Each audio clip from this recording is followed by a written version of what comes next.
তোর এটাও কইছি তুই ছাত্র করে যে মার, তোরা ছাত্র করে যে মার ভাই, এটা কইছি করি তো আমি কইছি। এরপর এটাও কইছি তুই ছাত্র করে যে মার, তোরা ছাত্র করে যে মার, এতই তোরা। কিন্তু আমি এই জায়গায় কোনো ভিডিওর ভিতরেও নাই, আমি এটা কিছু করবো না, আমি ছাত্রকে সাইডে। আমি তো বিদেশি বইও টাকা পাঠাইছি।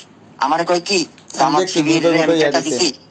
হ্যাঁ আফসানা আমি করছে। আমি কইছি, আমি কইছি কি আমি নাকি জামাত শিবিরে টাকা দিছি, আমার নামে বললো রাষ্ট্রদ্রোহী মামলা। এরপরে আরেকদিন ফোন দিয়ে কয় তোর আমি মামলাতে বাঁচাই দিছি, তুই ভাইয়া প্লিজ পেজটা ডিএক্টিভেট কর। মানে ওয়া মারা কইতেছে ডিএক্টিভেট কর। আমি কইছি এটা আমি পারবো না, আমার পেজের অ্যাডমিন আমি নেই। সেম ঘটনা, রিয়াজ ভাই আমার মেসেজ পাঠাইছে, ফাইন তোর পেজের থেকে কি পোস্ট হইতেছে এগুলা। আমি বলছি যে ভাই আমার পেজ মানে হ্যাক হয়ে গেছে।